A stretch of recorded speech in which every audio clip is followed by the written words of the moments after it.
Hello दोस्तों, तो हम लॉजिकल रीजनिंग का इतना महत्वपूर्ण टॉपिक समझा रहे हैं ब्लैक बोर्ड पर। इसके डिजिटल वीडियो भी इसके बाद बनेगी, तो देख लेना। अति महत्वपूर्ण टर्म्स हैं, इन्हें ना सीखने के बाद अब कोई सा भी प्रश्न हल नहीं कर सकते, ये मेरा वादा है। क्योंकि इन्हें ना सीखने के कारण बहुत से कैंडिडेट गलत प्रश्न कर देते हैं। एनटीयूसी नेट लॉजिकल रीजनिंग के अंतर्गत इसमें से ज़्यादातर क्वेश्चन पूछे जाते हैं और अति महत्वपूर्ण टर्म्स हैं। इनका अर्थ समझना जरूरी है, का होते क्या हैं ये और कैसे बनते हैं, कैसे इसको कंसेप्ट क्लियर करना है हमको। अगर आपके पास कंसेप्ट क्लियर नहीं कर सकते तो आप एक क्वेश्चन भी नहीं हल कर सकते। कंसेप्ट करना ज़रूरी है, तो अब जान लेते हैं। देखिए, वीडियो को विदाउट एनी डिले शुरू करते हैं। तो सबसे पहले हम देखते हैं असेसमेंट, वो स्टेटमेंट और स्टेटमेंट।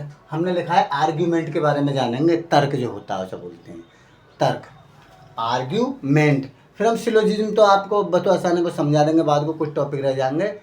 तो आर्ग्यूमेंट का मतलब सबसे पहले समझ देते हैं, उसी से हमारा रीजन है, एसर्शन है और एजम्पशन है और इम्प्लिसिट है, इन्फ्रेंस है, कंक्लूजन है, प्रेमाइज है, ये सब इसी के अंतर्गत आती हैं। इन्हें ना समझने के कारण जो है प्रश्न बिल्कुल भी हल नहीं हो पाते। चलिए वीडियो को शुरू करते हैं विदाउट एनी डिले और जान लेते हैं स्टेटमेंट क्या है, एसर्शन क्या है, रीजन क्या है, एजम्पशन क्या है, इन सभी के बारे में। प्रोपोजिशंस क्या है इसका भी हम जानेंगे, प्रोपोजिशंस।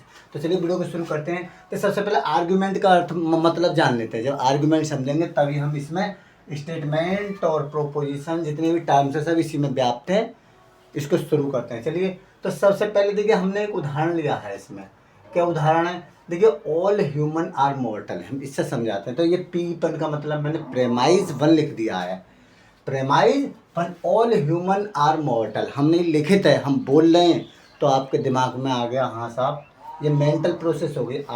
ऑल ह्यूमंस आर मॉर्टल, तो ये प्रेमाइज हो गया। Premise first. और दूसरा प्रेमाइज है, देखिए सोक्रेटिस इज ए ह्यूमन। सुकरात जो है एक ह्यूमन है, यानी मानव है। तो दो प्रेमाइज हो गई, प्रेमाइज फर्स्ट, प्रेमाइज 2।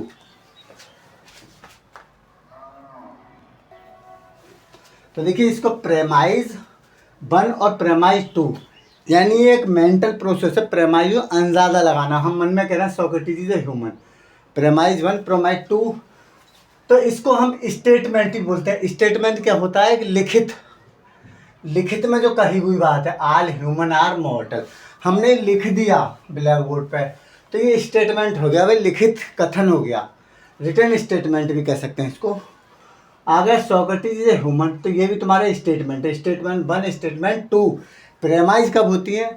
जब ऑल ह्यूमन आर मॉर्टल, जब हमारे दिमाग में कोई युक्ति बन जाती है तो उन्हें प्रेमाइज बोल देते हैं। प्रेमाइज माने पूर्वानुमान भी कह सकते हैं, पूर्वानुमान। प्रेस अपोजिशन इसका दूसरा वर्ड है, बताएंगे आगे।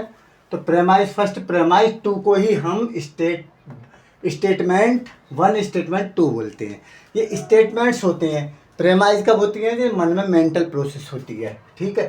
तो ये हमने ऑल ह्यूमन आर मॉर्टल और सोक्रेटिस इज मॉर्टल। अब इसका सबसे पहले देखना है इन्फ्रेंस, बात को बताएंगे प्रोपोजिशंस क्या होती हैं। तो देखिए, इन्फ्रेंस और conclusion, the meaning of the content, इसका भी देख लेते हैं। चलिए, प्रोपोजिशंस का बता दें, क्योंकि प्रोपोजिशन स्टेटमेंट से मिली हुई है। देखिए, द मीनिंग और कंटेंट ऑफ स्टेटमेंट, जो मीनिंग होती है इसका मतलब क्या निकालते हैं हम। देखिए, दो तुम्हारा प्रोपोजिशन बोल रहे हैं, स्टेटमेंट प्रोपोजिशन एक ही बात होती है। इसको अच्छी तरीके से समझ लें, ना समझोगे तो कोई सा क्वेश्चन हल कर नहीं कर सकते। द मीनिंग और कंटेंट, कोई अर्थ या कोई कंटेंट होती है। कौन सी? ये वाली कंटेंट।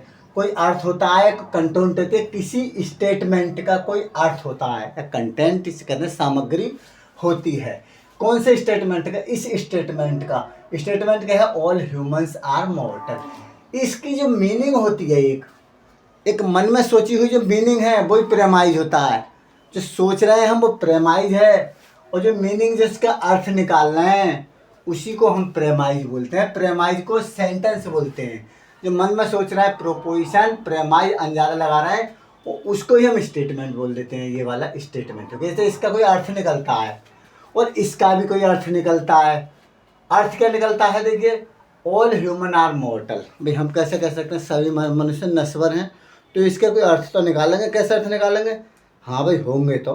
क्यों? क्योंकि उधर व्यक्ति मर रहा है, उधर व्यक्ति मर रहा है, इधर व्यक्ति मर रहा है, तो इसका अर्थ है सभी व्यक्ति, तभी तो लगाया गया अनुमान, अनुमान लगाया गया हमने, तो ये प्रोपोजिशन लगाया गया, तो एक अंदाजा लगा लिया हमने हमने मन में, तभी तो हम कह रहे हैं कि ऑल ह्यूमन आर मॉर्टल, तभी एक रिटन स्टेटमेंट बन गया तुम्हारा।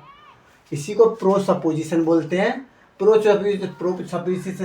सपोजिशन तुम्हारा ऑल ह्यूमन मॉर्टल और सोक्रेटिस दोनों ही ये वर्ड प्रो सपोजिशन के अंतर्गत आते हैं।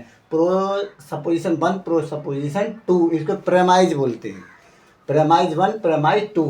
जब इसका तो हमने प्रेमाइज लिख दिया, एक अंदाजा लगा दिया, इसका भी अंदाजा लगा दिया, तो इस प्रो सपोजिशन कब बन जाती है, जब कोई स्टेटमेंट की कोई मीनिंग देती है, मीनिंग देने वाली को प्रो सपोजिशन बोला है। आप ये मान के चलिए स्टेटमेंट और ये दोनों एक ही होती हैं, तो इसका मतलब इसका अर्थ को, स्टेटमेंट के अर्थ को देती है। ये अर्थ क्या देती है, देखिए अर्थ क्या निकल कर आया है इनका, इन्फ्रेंस और कंक्लूजन। इन्फ्रेंस को ही हम मेंटल प्रोसेस बोलते हैं, अंडरस्टैंड, क्योंकि मेंटल हमने अपने दिमाग में विचार के जो फाइनल स्टेटमेंट होता है उसको निष्कर्ष बोलते हैं। इन दोनों के निष्कर्ष को निकाल कर हमने इन्फ्रेंस लगाया, आइडिया लगाया, विचार किया, लॉजिक किया, इसी को लॉजिकल बोलते हैं हम। कंक्लूजन को ही, इन्फ्रेंस को ही लॉजिकल रीजनिंग बोलते हैं। लॉजिक लगाया हमने इसमें, अपना इन्फ्रेंस लगाया, एक मेंटल प्रोसेस लगाई इन्फ्रेंस में, मेंटल प्रोसेस को इन्फ्रेंस बोलते हैं। और जब हम इसको रिटन प्रूफ दे देते हैं कि कंक्लूजन हमने उपसंहार कर निकाला विचार में डालकर, तो देयरफॉर सोक्रेटिस इज मॉर्टल, यानी all human are mortal, Socrates is human, Socrates एक आदमी है, तो हमने भाई सब आदमी नश्वर है, सोक्रेटिस भी तो आदमी है, आदमी मॉर्टल, तो आदमियों के अंतर्गत सोक्रेटिस भी आता है, पार्टिकुलर हो गया, विशेष यूनिवर्सल हो गया समझ। तो देयरफॉर का प्रयोग इसमें ज़्यादातर किया जाता है, देयरफॉर इसीलिए, किस लिए, इसलिए क्योंकि ये भी मनुष्य है और ये सब मनुष्य मॉर्टल हैं। सुकरात इसका मतलब नाश्वर हो गया, यहाँ तक समझ में आ गया हो तो सही है ना, फिर आगे बढ़ते हैं। अगर ये समझ में नहीं आया तो कुछ नहीं आएगा, क्योंकि इससे ही आगे की प्रोसेस चल रहा है हमारे। अगर ये इन्फ्रेंस कंक्लूजन है, इसके अलावा एसर्शन रीजन आएगा, और स्टेटमेंट और एजम्पशन का क्वेश्चन भी ज़्यादातर इसमें से पूछे जाते हैं कि ये कथन कैसा सही है, कैसा होता है, इस तरीके से होता है। तो एजर्शन देख लेते हैं, ये स्ट्रॉन्ग स्टेटमेंट, वो इससे कनेक्टेड है, देख लें, इससे कनेक्टेड है ये स्ट्रॉन्ग स्टेटमेंट ऑफ फैक्ट और बिलीफ विथ प्रूफ, प्रूफ के साथ होता है, प्रूफ होता है। प्रूफ कौन से, इसके यहाँ देखिए एसर्शन क्या होता है, प्रूफ के साथ होता है, विदाउट प्रूफ, यानी बिना उसके ही इसको हम कह सकते हैं। सॉरी ये मैंने गलत, विद प्रूफ नहीं, विदाउट है ये यहाँ लिख देता हूँ इसका, विदाउट प्रूफ, यानी एसर्शन ए स्ट्रॉन्ग स्टेटमेंट और फैक्ट होता है विदाउट प्रूफ, यानी हमारे पास ये नहीं, ये मौजूद नहीं है, खाली ये सेंटेंस है, ये मान के चलिए ये सेंटेंस हो गया, ये हमारा एक फैक्ट है, सत्य है, एक विश्वास है हमारा। अरे विश्वास ही तो हुआ, विश्वास वास्तव में कब बन जाता है, देखते हैं, प्रूफ, विदाउट प्रूफ के, हमें प्रूफ की आवश्यकता नहीं है, हमारा एक विश्वास हो गया, एक फैक्ट हो गया, तथ्य हो गया। कैसे कहते हम देखते हैं, सोक्रेटिस इज ए मॉर्टल, सुकरात एक नश्वर व्यक्ति है, एक फैक्ट हो गया, बिलीफ हो गया, विश्वास है। तो एसर्शन इन्फ्रेंस कंक्लूजन को जो एसर्शन होता है, दृढ़, एक स्ट्रॉन्ग, मजबूत और एक साक्ष्य बन जाता है तुम्हारा, कब, जब ये, इसी को conclusion, assertion, all human, all Socrates और कंक्लूजन को मिला के हम आर्ग्यूमेंट बोलते हैं।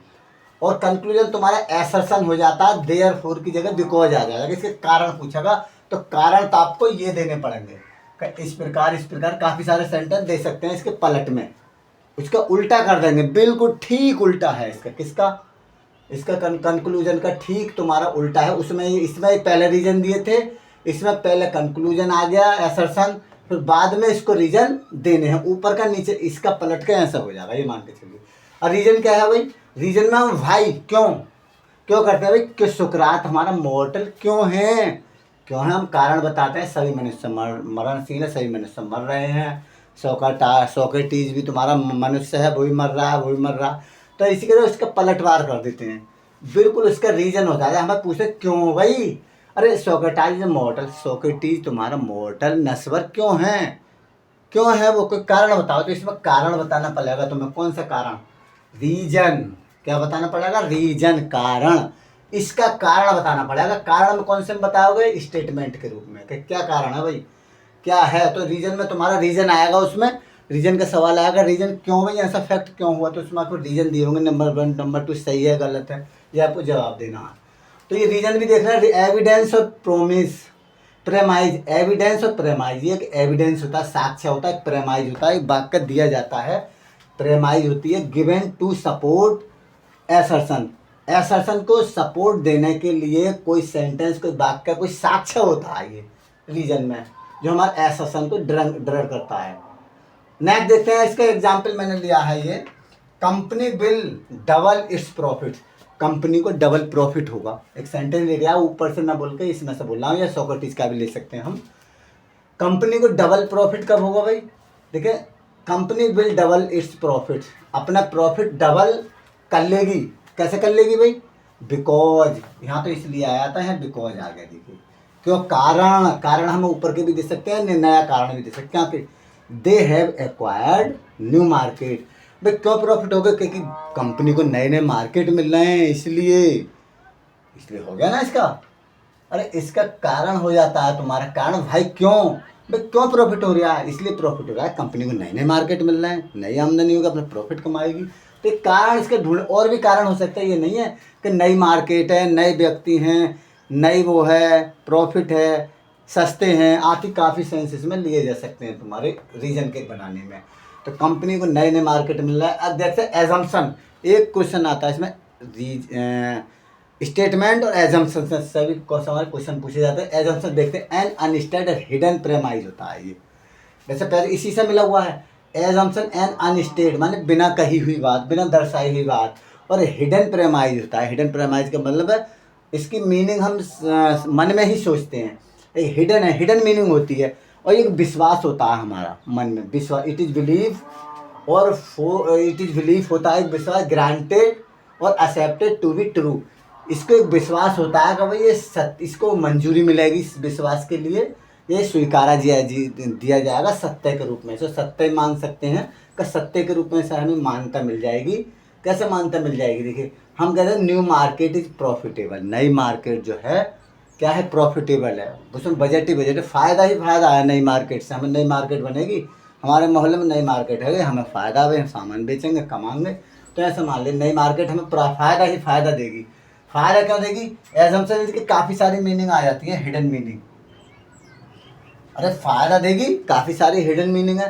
The new market will profitable, क्यों फ़ायदा देगी, हमें कोई फ़ायदा तो होगा भाई, फ़ायदा ही फ़ायदा देगी, तो इसमें काफ़ी सारी हिडन मीनिंग है, एजम्पशन में तुम्हारी हिडन मीनिंग होती है, उसी का हमें आइडिया लगाना है कि क्या होती हैं, तो वो आपको इसमें दी जाएंगे, क्वेश्चन पूछे जाएंगे इसी में से, आखिर क्यों नई मार्केट हमें प्रॉफिटेबल है, तो ये एजम्पशन है हमारी, एक कल्पना है।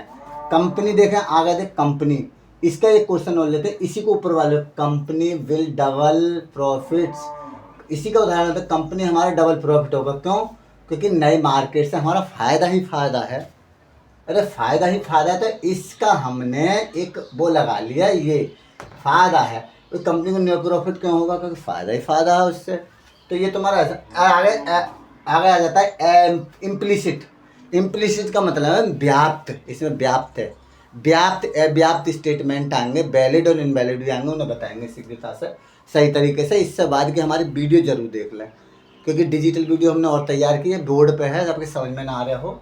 Implicit suggested by the statement, statement को स्टेटमेंट द्वारा प्रूव किया जाता है, इसको सजेस्ट किया जाता है, सुझाव दिया जाता है, सजेस्ट मैंने सजेस्ट कर, यार हम एक प्रस्ताव लाए, हमारा प्रस्ताव भी मंजूर कर लो साहब, हमने सजेस्ट सुझाव दिया है आपको, आगे सुझाव कैसा है हमारा का साहब, इसमें आपकी कंपनी की अच्छी अच्छी चीज़ें हैं, आपको फ़ायदा होगा, जो काफ़ी सारी अच्छाई बुराई, अच्छाई हम कहेंगे, अच्छाई ही इसमें व्याप्त हैं, व्याप्ति ही कहते हैं इसे, इम्प्लिसिट व्याप्त, सजेस्टेड बाय स्टेटमेंट के द्वारा इसको सजेस्ट किया जाता है।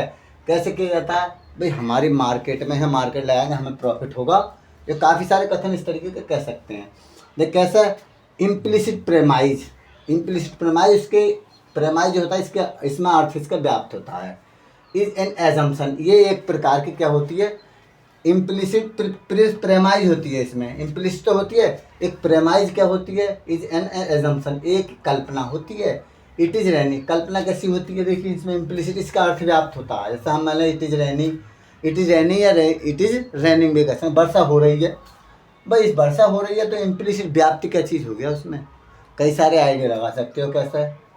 देखिए, यू ब्रिंग एन अम्ब्रेला, वर्षा हो रही है, तुम्हें एक छाता लेना चाहिए। You must have take an umbrella, तो मैंने शॉर्ट में लिख दिया है, तुम्हें एक अम्ब्रेला लेना चाहिए। बारिश हो रही थी, हम क्या करें भाई, तो तुम इसे एक सजेस्टेड इम्प्लिसिट मीनिंग व्याप्त है अम्ब्रेला की, तो क्या है भाई, छाता हो रहा, तो एक हिडन हो गई, कभी मीनिंग व्याप्त है इसमें क्या है, अरे तुम्हें बारिश हो रही थी भाई छाता ले लो, तो ये इम्प्लिसिट है, इसमें इम्प्लिसिट है, सजेस्टेड हुआ है भाई, हम सलाह दे रहे हैं कि बारिश हो रही है भाई आप छाता ले लो, पन्नी ले लो, या कुछ ना कुछ थोड़ी देर घर बैठे रहो, बारिश हो रही है। तो इस तरह के इससे आइडिया निकाल कर हम लाते हैं नए नए। तो इट इज़ रेनिंग, तो हम सजेस्टेड कर रहे हैं स्टेटमेंट के द्वारा। स्टेटमेंट मान ले हम आपको सजेशन दे रहे हैं, एक सेंटेंस बोल रहे हैं, एक स्टेटमेंट बोल रहे हैं, एक प्रेमाइज बता रहे हैं आपको कि साहब बारिश हो रही है, तो हम कह रहे हैं खुद कि आप एक छाता ले लीजिए साहब, आपको छाता ले लेना चाहिए, या आप घर में ही 1 घंटे ठहर जाइए।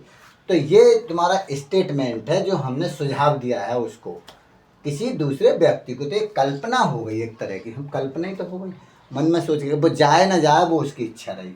तो यही अति महत्वपूर्ण टाइम से डिजिटल, और देख लेना इसकी वीडियो, इसके तुरंत बाद ही बनाता हूँ, उसे भी देख लें, समझ में ना आई हो तो मैं क्लियर आपको एक बार और देख लें ये वीडियो, और दोबारा वो देख लें, पूरा आधा चैप्टर इसी में क्लियर है तुम्हारा। Thank you for watching this video को लाइक शेयर कीजिए अपने दोस्तों में। NTUC नेट के लिए हम अच्छी प्रिपरेशन करा रहे हैं, आपके कंसेप्ट बिल्कुल क्लियर करेंगे।